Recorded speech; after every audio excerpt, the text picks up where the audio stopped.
Hey everybody, it's me again.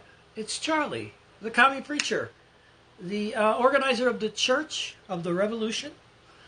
And to be a part of this church, to be a member, all you need to believe is Jesus was a communist.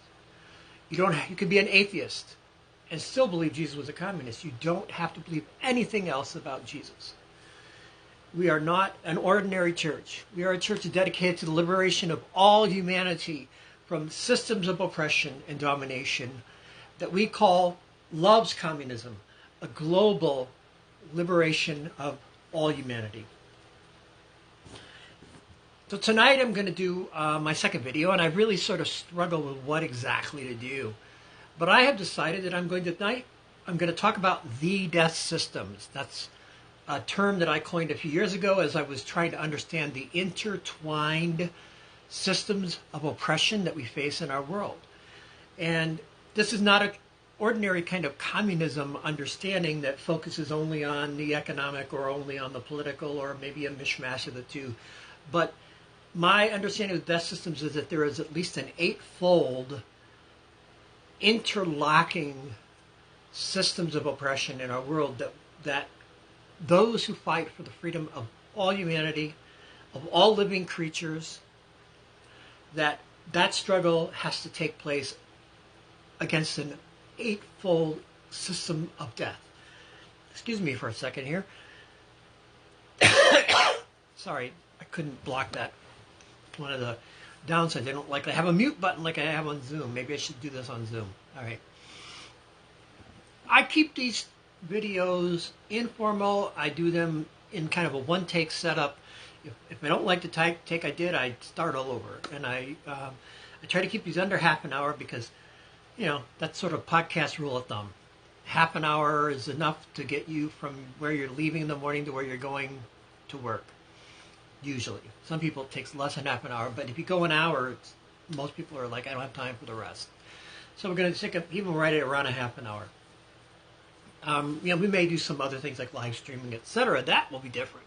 But for these sort of everyday videos, I'm going to do them half an hour.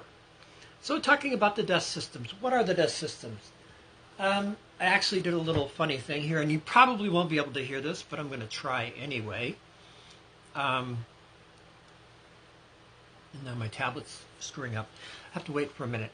What are the death systems? The death systems are eightfold. They are oligarchy. They are capitalism. They are white supremacy, and they are patriarchy. They are militarism. They are ecocide. They are heterosexism, and they are religio-fascism. So those are the 8 death systems that I've identified, and there are more. People talk about ableism, say that I don't have a place for ableism in my understanding of the death system, but I do. Because ableism is the intersection of ecocidal logic and capitalist logic. Now, of course, ableism existed throughout all time, and in fact, so what we're talking about is today's death system. Yes, in the past, the death systems were different. In the past, the economy operated different, but it still tended to oppress people who were disabled.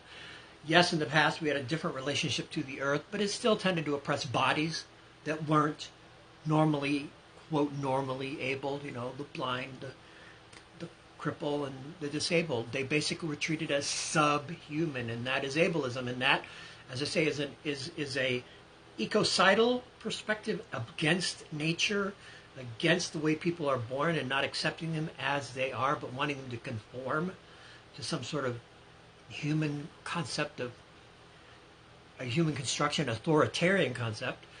And then, so I believe that I could cover ableism within my system of understanding by talking about how capitalism and ecological, and here economic and ecological systems interconnect to oppress the disabled. So let's start with this. We're talking about oligarchy. We'll begin that was the top of the list. I put it on the top of the list instead of capitalism. I know most Marxist communists, they begin with the economy and they explain that everything is, more or less tied to the economy. And that is true. All of these systems, I'm going to argue, are intertwined. there has been no oppressive nation that hasn't had a government of the few over the many. That, in fact, is almost like the definition of oppression, is an oligarchy over the masses. So oligarchy is my first system, and it's a political hegemony constructed by the few and for the few against the many. We talk about in the United States, government of the people, for the people, and by the people. Never have one. We've never had one.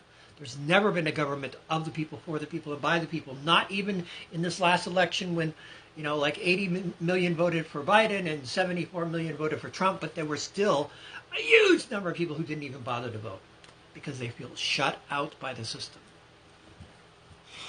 You can call them irresponsible, but if you do, you're a liberal. And I mean that. I'm not a liberal. I'm a radical.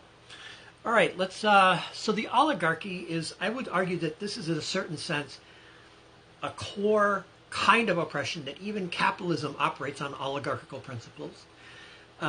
White supremacy operates on an oligarchical premise. The patriarchy operates on an oligarchical principle. Militarism operates on an oligarchical prison. Hierarchy, a command structure, is an oligarchy.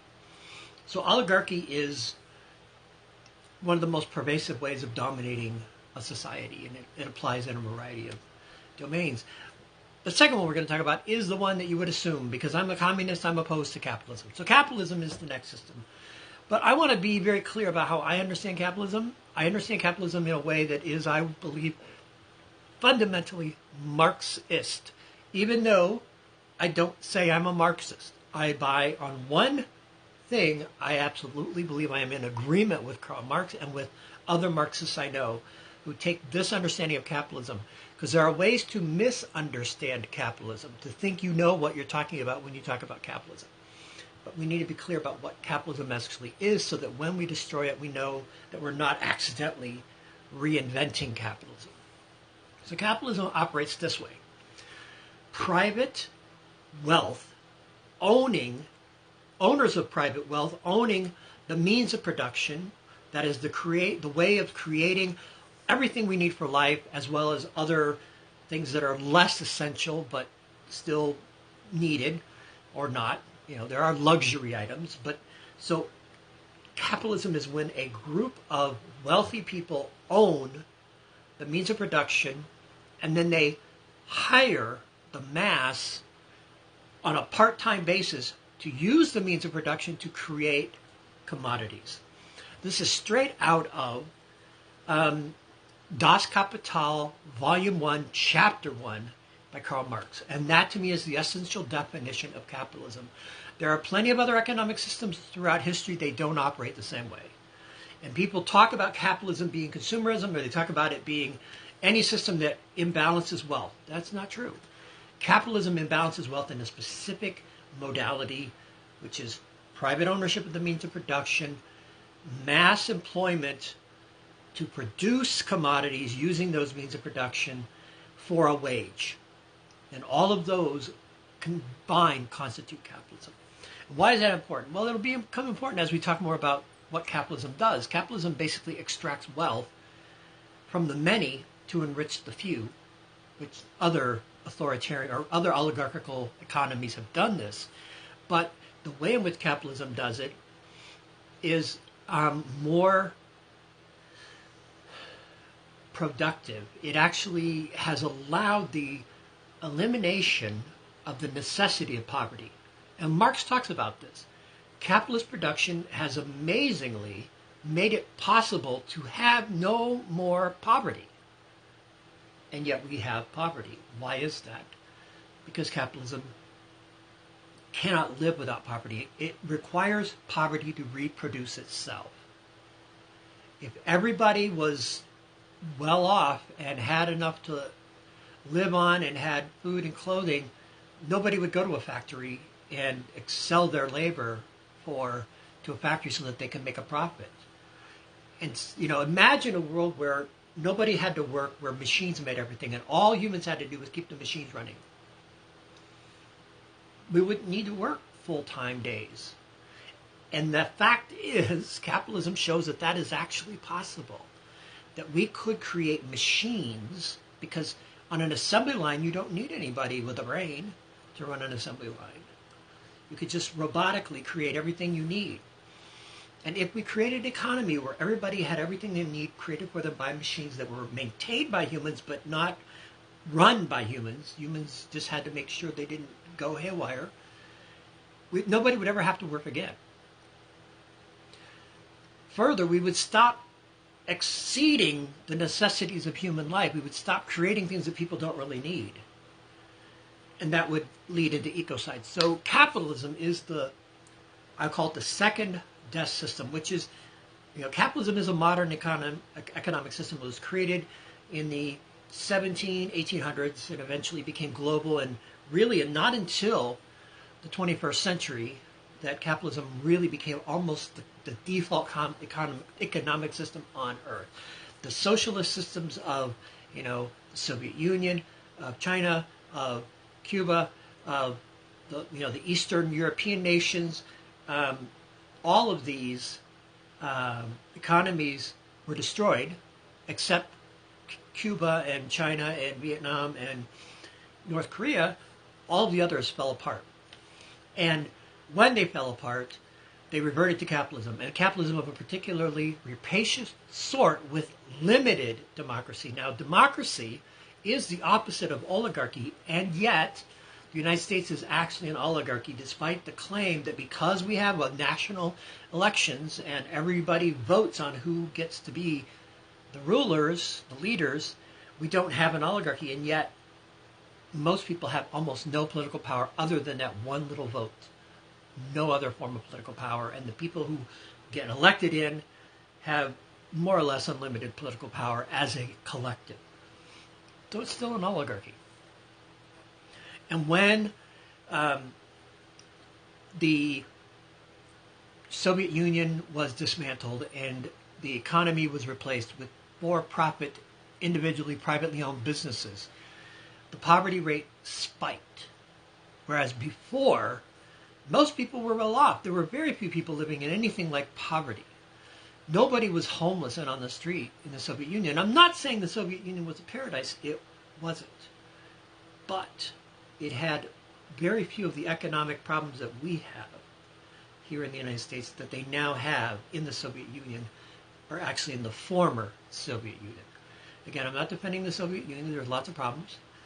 Every attempt to create socialism has run into a brick wall of capitalist attack, capitalist subterfuge, capitalist undermining, and therefore they never really get very far towards actually creating anything like real socialism. And I would argue that it's actually not possible on a one-nation basis. All right, so capitalism is the second of the death systems.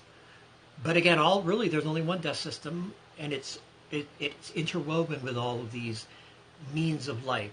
The political, now we've talked about the economic, now we're going to move to white supremacy. White supremacy is something that the left has only really become consciously oppositional to. In fact, when Marxism emerged in the latter 1840s, the Communist Manifesto, published in 1848, was the beginning of modern communism, although Marx had been writing for a few years before that and has some very interesting writings prior to that, as does Friedrich Engels. He wrote the ABCs of Communism, I think, by Engels, before the manifesto was written. In fact, it was sometimes considered the first draft of the manifesto. And I still tell people, if you want to know what Marxism is, read the ABCs of Communism first, read the manifesto second, and then read Das Kapital third. But only the first chapter of Das Kapital. If you want to go further in Das Kapital, you have to do some other work, because it's a really difficult book to read. In fact, the first chapter is difficult, but if you've read those first two, I think you'll be okay. But we're not talking about capitalism, we're talking about white supremacy. Capitalism emerged in Europe, and it's often implied by some Marxists that capitalism was colorblind. It did, because of how it was structured, they didn't care whether you were black or white as long as you could work a regular day's labor, which initially was like 11, 10 hours. It's only, you know, in the 20th century that we got to the 40-hour work week, and people had to work much longer. And of course, under slavery, you were basically on the clock from the minute you woke up to the minute you fell asleep, and your boss could decide he's going to interrupt your sleep too. So capitalism and white supremacy grew up together because capitalism emerged within Western Europe, which is capitalism central. Capitalism began there. It's quickly spread to the United States through the European colonists who went there. We were all of my race, all of my folk descended from European white people to basically take over the North American region, both Canada and the U.S., which are majority white nations that dominate their non-white populations, whether you're talking the indigenous population in Canada or the black and brown populations here in the United States. So this is white supremacy. Capitalism isn't logically distinct from white supremacy. It is dependent on white supremacy. Slave labor that was instituted at almost the exact same time as capitalism came along, this idea of going to other countries and stealing humans, which they did in Western Africa particularly, but they did it in other places, stealing humans from Western Africa, taking them to England and Europe, and then eventually the United States and Canada became the main places where slave labor. Canada pretty quickly got rid of slavery, but the United States held on to slavery until the mid-1860s when the Civil War was fought and slavery was permanently abolished in the United States. And slavery initially was not a racial category. It was initially an economic category. But over time, fewer and fewer white folks were pressed into slavery as more and more black folks were stolen from Africa, so it became a racial regime, a regime of controlling this disenfranchised, this exploited, this tortured population. And so anti-white supremacy is a core feature of the Church of the Revolution's belief in a eightfold death system. Move a little bit because the wind is blowing my green screen. Yeah, I know. I'm going to work on the green screen. It'll be better maybe this week because I'm getting some more bright lights, because I understand that that's really the cure. It's just the brighter your light is, the less you're going to get this green flicker when you move. All right. So white supremacy is a part, and white supremacy fits the model of oligarchy. The white race is one of the smallest races on earth. Most of the world is black or brown. We are the minority, and so white people as a minority have more privilege collectively than any other race collectively. Doesn't mean that every white person is a oligarch, that every white person is a white supremacist. It's that every white person has grown up in white supremacy and has their mind and bodies shaped by the privileges of whiteness.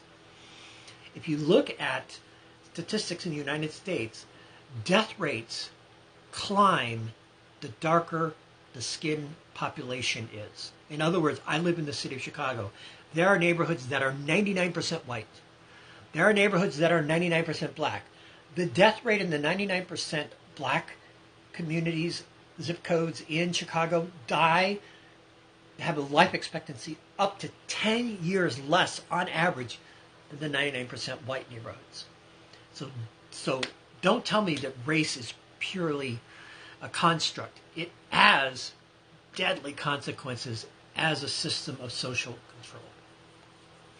So we oppose white supremacy. We oppose the idea that Marxism is some, beautifully emerging radical ideology free of any taint of white supremacy. It has white supremacy in it. I mean, Marx said some pretty awful things about not only white people, but Jewish people. He was Jewish, but he was never raised Jewish. And so it's kind of interesting that Marx had some awful things occasionally to say about Jewish people. Also awful things to say about Russian people. Russians were not considered white. They are considered white now, but in Europe there was a lot of prejudice against the Russians. There are other people that Marx said some pretty awful things about that would be considered racist today. So Marx was not free of racism. It's one reason I don't say I'm a Marxist, because if you say you're a Marxist, you almost have to buy everything. And I know no Marxist actually buys everything Marx said, but enough of them do. Or enough of them pretend to. They say, well, we interpret Marx correctly. And I'm like, okay, so you just totally ignore the things you don't agree with on the basis of some sort of internal hermeneutic of what Marx really meant, or what Marxism logically distinct from Marx himself would be. Great. If you can comfort yourself with that way of thinking, cool. That's one reason I don't call myself a Christian. I say I'm a communist follower of Jesus of Nazareth. I mean, I don't have to buy into the Apostle Paul. I don't have to buy into the book of Revelation. I don't have to buy into, any of that stuff, because I am not a Christian. I am a communist follower of Jesus of Nazareth. All right. And it's okay if you're a Christian. It's okay if you're an atheist. I still want you to be a part of the Church of the Revolution if you are communist, because the only thing we want you to believe is that Jesus was a communist. And I'm going to have to defend that in one of my other upcoming videos, because there are people who say communism is the wrong word to use for Jesus. And I'll explain why I don't think that's true in a future video. All right, so I have moved down from, we started at oligarchy, we moved down to capitalism, then we started talking about white supremacy. Now we're going to talk about patriarchy. This is another kind of oligarchy, another minority of, well, men are numerically the minority. That is, they're usually about 49 to 51% humans on Earth at any time. And the only reason it's so close is because men need women to reproduce. But oddly enough, we need fewer men than women to reproduce, because women can have babies by almost any man, and so a woman could have, one man could pregnate multiple women. In fact, for much of human history, polygamy was normal. The wealthiest men of a tribe had the most wives. In fact, the number of wives you had kind of put you in a class structure. If you had 5 wives, you were pretty freaking wealthy, and if you had 4, you were less. If you had 3, if you only had 1 or none, you were poor. And that's just the way it went in pre-modern society, is that how many wives you had dictated your social standing. And of course, that had to do somewhat with economics, because wives are somewhat expensive to hang on to if you own them. Now, we don't own wives, at least in the West. We claim we don't own wives, but patriarchy still exists. Women are still discriminated economically. They make less. They are still educationally deprived. They're discouraged from entering male-dominated fields as educated in education. They're told, don't go into math, don't go into science. They're still told that. And there's almost nothing more sexist on earth than a science lab populated by all men. It's just horrible. So patriarchy is still alive and well. The idea that men are inherently smarter and more powerful than women, and that women should be kept in some kind of a subordinate role. And this applies to non-women who are not men, what we sometimes call the non-binary, the gender non-conforming, the people who don't fit into this male-female slots. Anyone who falls in between or falls outside the slots is considered an inferior human being. Why? Because they're too much like a woman. They're not enough like a real man. And I will tell you, as a man, there is also the men who are real men, and then there are men like me who are, we're too effeminate, we're too weak, we're too compassionate, etc. So patriarchy hurts men too. It tells us that the really powerful, strong, football player or the military general who kills millions, they're the real men, and we're not really real men. But men are not the primary victims of patriarchy. It is women and the non-binary persons or the transgender persons who are the primary victims of patriarchy. And so we reject all that. We would argue in communism that there should be gender-balanced childcare system. That's like one of the most important things, because you look at a public school here in the United States, up through about grade 5 or 6, almost all the teachers are female. It's not until you get into those higher junior middle school junior high, high school, that you start seeing more men. And in college, it's almost all men. Women are the minority. Why is that? Because in college, you're training the elite. You're training the people who are going to be taking power, so they should have men teaching them because they are being prepared to attain power. And whereas high school, that process begins. You're weeding out those who are ready for college and those who aren't. And then at the younger levels, it really doesn't matter because, children are not men. Even if they're male, they're not men. So we still live in a patriarchy, even though we're a long way from owning wives and requiring, that everybody have multiple children and there be no contraception. We're chipping away at the patriarchy, but it's still there. It still runs into sides. And you still look at capitalism. Most businesses are run by men. Most businesses are run by white men. Yes, there are black rich people and a few black CEOs, but they're way the minority because capitalism is a system for white men. And even women, white women don't rise very high, again, for the same reasons. Because real men have power. And real men keep the weak and the effeminate down. All right. So we've gone out into patriarchy, and I'm running out of time, or at least my own personal time. I like to keep these right at 30 minutes. And if we don't get through it, I'll do more in the second video. So we've got oligarchy, capitalism, white supremacy, and patriarchy. And really, these are kind of the dominant ones that we're going to talk about, but not entirely, because in a minute I'm going to get to something that's not in here that I think is also a dominant world system. So the next one that I'm going to talk about is militarism, and this is the military, and this is the he-man stereotype. This is an utterly patriarchal as well as oligarchical institution because in the command structure of the army is the powerful men on top and the weaker men down below. And we invade nations, and and police are included in my understanding here. The police operate on a command structure. They still are trying to enforce the will of the white male oligarchy and the capitalist white male oligarchy on the rest of the world. They don't arrest poor white people to the same numbers that they arrest poor black people. There is still a very high percentage. In fact, poor white people are the majority of those incarcerated, but black folks are incarcerated at a rate 2 or 3 times that of white persons. Again, white supremacy explains a lot of our social characteristics, and of course class and capitalism explains a lot of it as well. Now, why aren't women in jail as often? Well, in part because women are not socialized to be violent. They're not socialized. In fact, men are socialized that you are the breadwinner. So if you're poor, you're out on the street and you've got a kid who needs to be fed, you're going to steal some bread to give to your kid, and that could end up with you in jail. Or you could sell some marijuana because you can't get a good job because you're black and they don't want to hire black people. So you end up selling, it's all intertwined. All right, we're going to move on from the military. I will talk about more about the military elsewhere, but I do definitely want to try to wrap up this video in 35 minutes. That's my new target. So we've gotten to military. Now we're coming to what I call really one of the big kahunas, ecocide. What is ecocide? Ecocide is industrialization.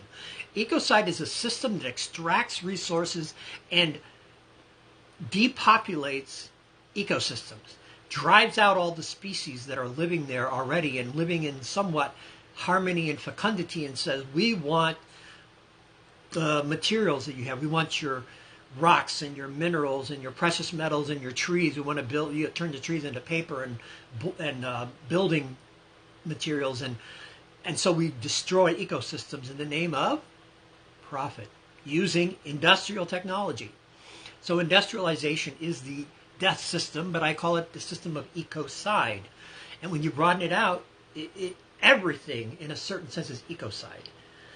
The few against the many is ecocide, because by anybody's somewhat democratic understanding, the majority of a species should have the right to decide what that species and how it's going to live. But often, at least for humans, it's usually the minority that decides how you're going to live, not the majority.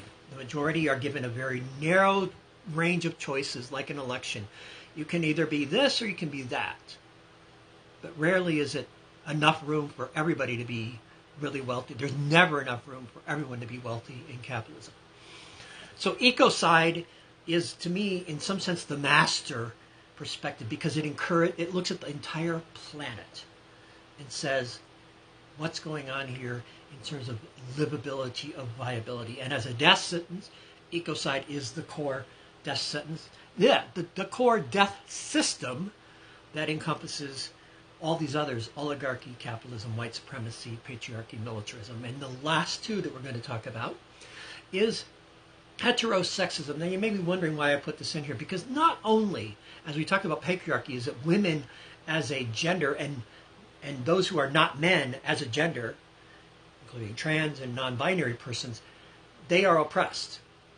But there's another level of oppression that is related to patriarchy, and that is heterosexism, which says not only are women inferior and mainly used as breeding stock in the patriarchal mindset, but if you're having sex with somebody who is not within the heterosexual gender binary, you're defying nature. You're destroying society. You're undermining the way things should be. And mostly that's driven by religion. We'll get to religion in a minute. So the gender binary is rooted, or at least I should say the erotic binary, the heterosexual binary, that men and women naturally fall in love, which is bullshit.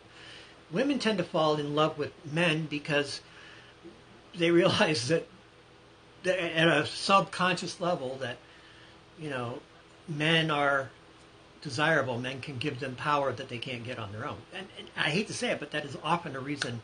And I'm getting into a little bit of dangerous water here, because many women today are liberated. They don't want a man to run their lives. They're better off. But in general, the majority of women are oppressed. They are denied they're denied a robust education. They're denied robust occupations and vocations and careers. They're denied those things, often in the name of the children, because women are the natural caregivers of children, which is a lie. So the heterosexist erotic binary is a core component of domination in the world. I'm heterosexual.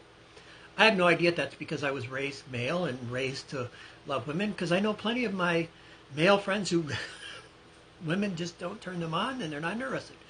But most men are. The socialization towards heterosexuality is fairly robust. It works pretty damn well, and I don't believe that's just because it's natural.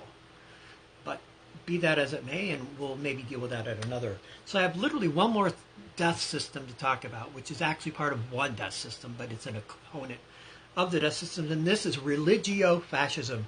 And I know many of you have been waiting. When is he going to talk about religion? This is a church. Why are you talking about politics and sociology? And well, because it's all intertwined. Religion is, in a certain sense, a cosmology that incorporates the ecology, that incorporates the economy, that incorporates the political science, that incorporates the kinship relations of gender and erotic life.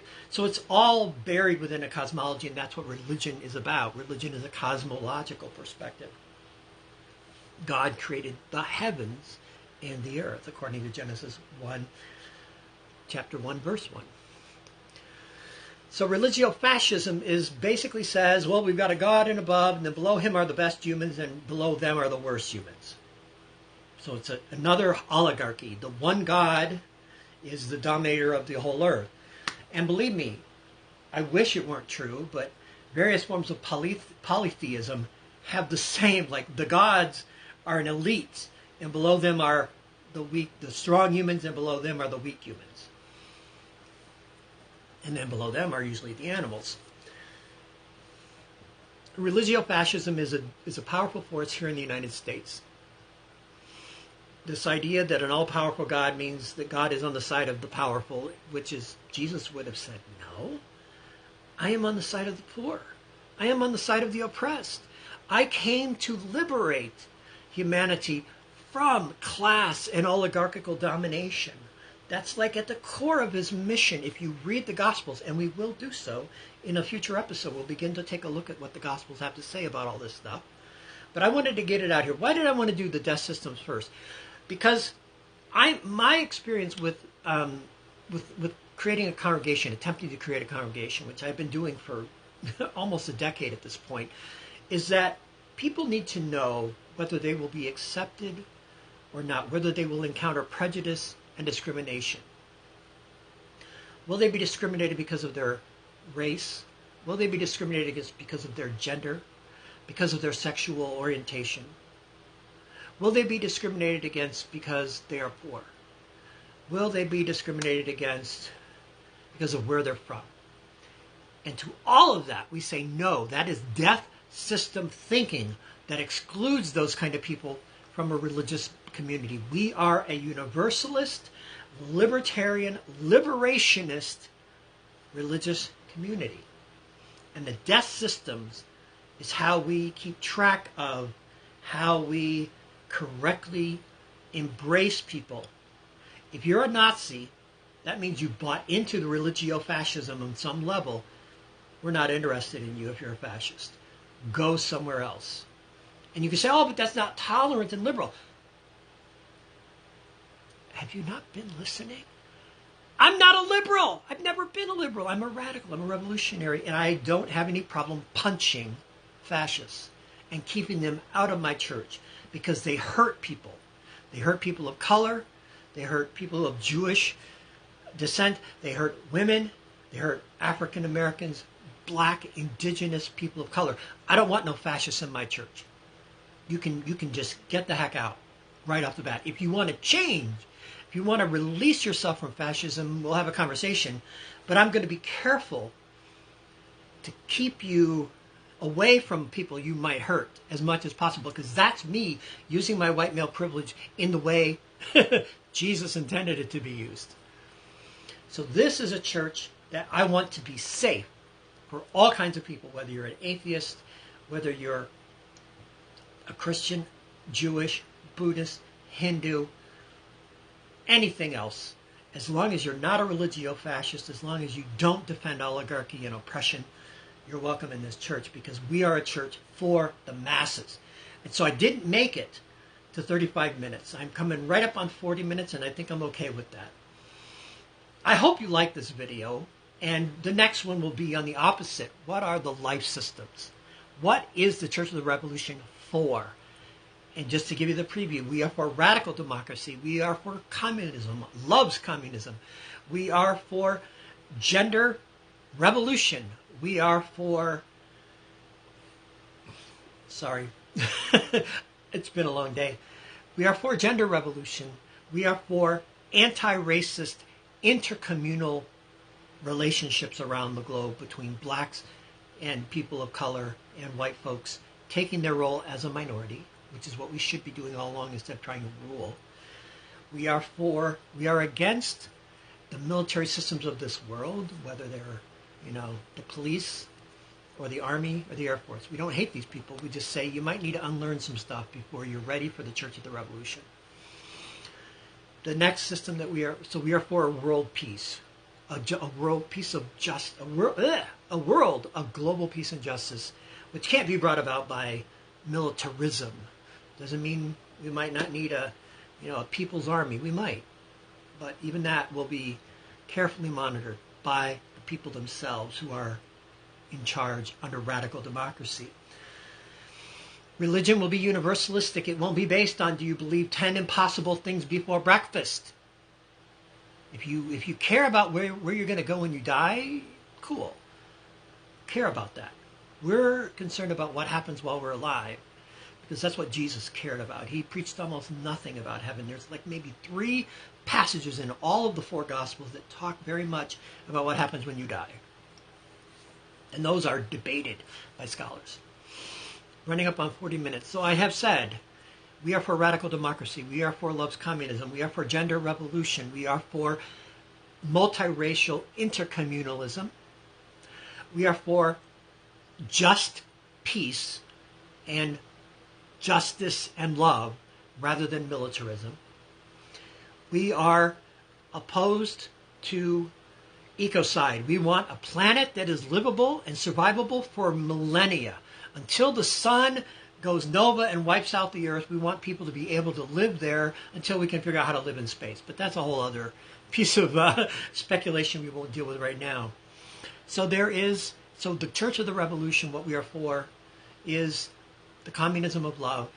We are for an ecological harmony and flourishing on this earth, not some far off planet called heaven. If you believe in heaven, that's your business. Work on it. And there are plenty of ministers who will deal with you and talk to you about heaven. I'm not one of them. I'll say, I'm not interested in talking about heaven. I want to talk about the earth. I want to talk about how to bring heaven to earth. Okay, and then the last, so I said, loves communism, ecocidal, and we are here for for erotic liberation. You can be polyamorous as long as you're not exploiting anyone sexually. You can have more than one sex partner. You can have a sex partner of the same gender. You can have sex partners of non-gender. We fully embrace love the way it should be. It should be free. It should be non-oppressive. It should be non-exploitative. We fully embrace it. The last thing is religio-fascism. Instead of that, we embrace universalism. We embrace the idea that all religions are ultimately human constructs that help us understand this world better. And what they may say about another world that isn't this one is fine. We can disagree about the other world. What we can't disagree about is what to do about this world that we're in right now.